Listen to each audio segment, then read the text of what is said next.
ben... À 7h06, on parle de Francis Ford Coppola ce matin. La musique du Pacini. Est-ce que ça, là, vraiment, cette musique-là, est-ce que c'est Carmine Coppola qui l'a écrit ou c'est une chanson traditionnelle, celle-là? Oh, wow, ça, c'est une bonne question. Parce que Carmine Coppola, c'est son frère qui est un auteur-compositeur et qui a composé des chansons de la musique pour Apocalypse Now. Là, je veux pas rentrer dans ta chronique, mais je te rentre malgré toi parce que son père aussi est musicien. Roman Coppola a aussi écrit de la musique pour les films.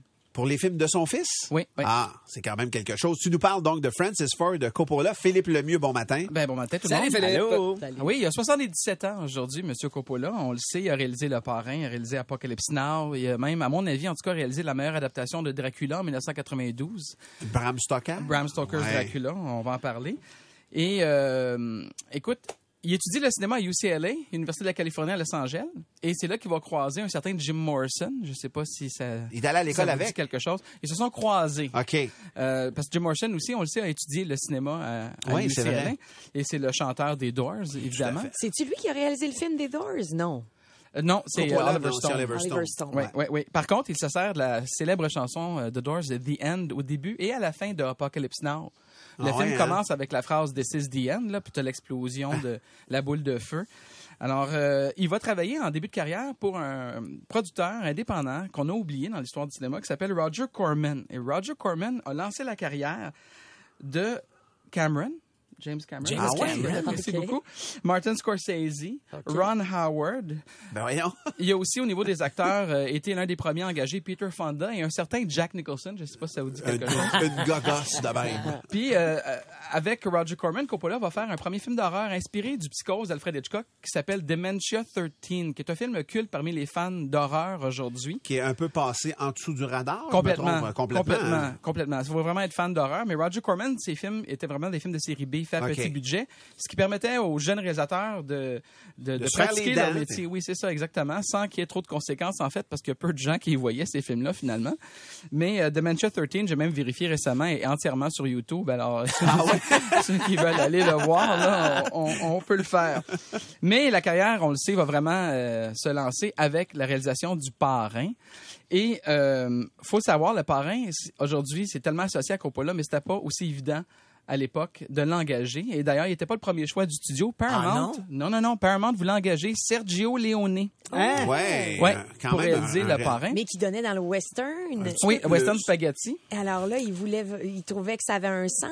C'est parce spaghetti. Déjà, il voulait un Italien, idéalement. Okay. Et Sergio Leone a dit non, je travaille moi-même présentement sur mon propre film de mafia qui est Il était une fois en Amérique. Qui va sortir. Qui a été tourné à Louisville. Oui, absolument. Je le savais pas, ça, Martin. Tu m'apprends quelque chose. C'est chez nous, c'est pour ça que je le sais. Sinon, j'aurais eu aucune idée. Mais il y a certaines scènes d'une cascade, entre autres, qui a été tournée dans Rivière-du-Loup. Ah, c'est bol, je l'aurais jamais su.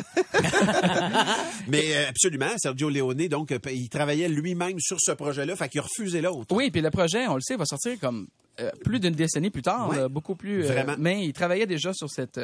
Et finalement, c'est Coppola donc qui va avoir le droit de le réaliser. Mais il faut comprendre qu'à ce moment-là, le roman, soit qu'il n'est pas encore publié ou il est sur le point de l'être. Donc, il n'est pas encore un best-seller, il n'est pas encore devenu l'œuvre qu'il est devenu. Et Coppola, est-ce que le film a aidé à ce que le roman, finalement, passe dans le temps comme une œuvre où c'est... Non, le roman a été un best-seller. Avant. Le roman a aidé au film. Ouais. Mais Coppola, en entrevue, va dire si j'avais été engagé quelques mois plus tard, au moment où le livre connaissait son succès, probablement que j'aurais été remplacé par un autre réalisateur.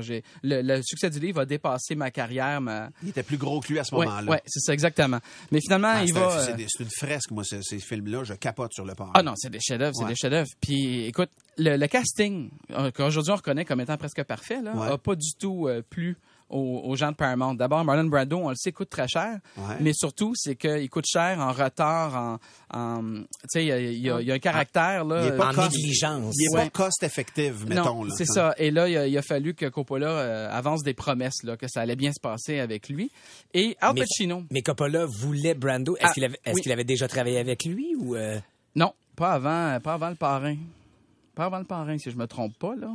Écoute, par cœur, là, comme ça, mais je pense. Mais dans sa vision, c'était Brando qu'il fallait pour incarner ce personnage. Absolument. en compagnie de Philippe Lemieux, notre spécialiste cinéma, prof au cégep de Saint-Jérôme. À part de ça, il y en a qui le connaissent dans ce rôle-là aussi. Philippe, on parle de Francis Ford Coppola ce matin, un réalisateur... Donc, c'est l'anniversaire c'est aujourd'hui. sa fête aujourd'hui, Ouais, absolument. 77 ans. Ouais. Et on parlait du casting du parrain. Et je vais terminer en mentionnant Al Pacino, évidemment, qui a fait carrière avec ce film-là. Ça l'a mis au monde, oui, littéralement. Complètement. Et il n'était pas non plus très populaire auprès de Paramount, qui ne voulait pas ce jeune-là. Tout le monde a testé pour ce rôle-là de Michael. Même James Caan, qui va finir par jouer son frère, a fait une audition. Robert De Niro, qui va finalement jouer son père dans le deuxième film, mais jeune, a aussi auditionné pour le rôle. Mais Coppola voulait tellement que ce soit Al Pacino qu'il le poussait, puis finalement, ben, c'est Al Pacino qui a obtenu le rôle. Puis Robert Duvall, à part de ça, qui joue le consigliere là-dedans, c'est un casting parfait, tu l'as dit. Il est parfait. Et je vais juste terminer le parrain en parlant de la tête de cheval, la fameuse scène de tête de cheval. Évidemment, quand le producteur se réveille puis il y a cette tête-là dans son lit. Fais-lui une offre qu'il ne pourra pas refuser. Exact. Mais sachez que c'est une vraie tête de cheval. Ce n'est pas... c'est pas du papier mâché? Non, on leur a envoyé la version que le studio avait qui était vieille, qui ressemblait plus du tout à un cheval finalement. Alors, ils sont allés voir une compagnie qui fait de la bouffe pour les chiens. Un abattoir. Puis ils ont acheté la tête de cheval, ils ont mis ça sur la glace, mais on le sait qu'un tournage, ça prend toute la journée sous les éclairages. Non. Alors c'est assez désagréable quand on imagine que c'est une véritable tête de cheval, mais ce fut le cas pour le tournage du parrain. Calvasse. Et là, tu as préparé un quiz pour nous, Philippe, question d'approfondir nos connaissances. Effectivement. Alors j'ai 5 questions. OK. On verra qui va le mieux. Oui, c'est ça. Notre prénom et notre buzzer. OK. D'accord. Pour quel film Coppola a-t-il gagné son premier Oscar? Tammy. À titre de meilleur réalisateur. Ah, le parrain, la deuxième partie. Exact. Parrain, deuxième partie. C'était une question piège parce qu'il l'a pas remporté pour le premier film. Non. C'est ça. Seulement pour la deuxième partie. Et The Godfather Part 2 est l'un des premiers films à avoir un numéro dans les suites. Ah oui? Hein? Oui, avant, on ne mettait pas de numéro dans les suites, mais à partir de cette génération-là de réalisateurs, ils vont mettre un numéro. Après, c'est Police Academy, je pense. Et Halloween. Tout de suite après, Billy. Halloween se sont donnés dans les chiffres aussi. On regarde pas les mêmes films, je pense. Question 2. Qui sont les célèbres neveux et sœurs de Francis Ford Coppola? Talia Shire, Martin et Nicolas Cage. Exact, Martin. Talia Shire, c'est celle qui jouait Adrienne dans La blonde à Rocky. Rocky. C'est ça. Oui, de son vrai nom, oui, Talia c'est Rose Coppola. Et Nicholas Kim Coppola, qui s'appelle Nicolas Cage. En fait, c'est égalité. Il compte le pointage. Oui. Pat et Billy, c'est commencé. Troisième question. Mahoney. Ah non, ça, c'est dans Police Academy. OK. Troisième question. Coppola a remporté 2 Palmes d'Or. Il est un des rares réalisateurs à avoir réussi cet exploit. À Cannes, pour quels 2 films? Tammy, je le sais, c'est Apocalypse Now, ça c'est sûr. Et je pense que l'autre, c'est The Conversation. Exact. Est-ce que tu vois mes feuilles? Non, je vois pas tes feuilles, mais tu nous l'as écrit ici, The Conversation, puis je me souviens que ça a gagné la Palme d'Or. Wow, OK. C'est bon. 2-1, Martin. Tabarouette, Tammy, bravo. Pas fini. C'est Matal. Qui est le bébé? Dans la scène de baptême, au début du Parrain, en 1972, il y a une scène de baptême. Tabarnouche. Puis il est devenu connu? Oui, le bébé est célèbre, effectivement. Oui, Tammy. c'est la réalisatrice, c'est sa fille, la réalisatrice de Lost in Translation, c'est Sofia Coppola. Exact, c'est ça. C'est Sofia Coppola. Elle apparaît petit bébé. C'est vrai. Oui. Je soupçonne vraiment Tammy d'avoir touché. Elle n'avait même pas un an. Elle n'avait même pas un an, donc on en a profité. Puis c'est une vraie histoire de famille. Impressionnante, Tammy, bravo. Mais c'est Matal.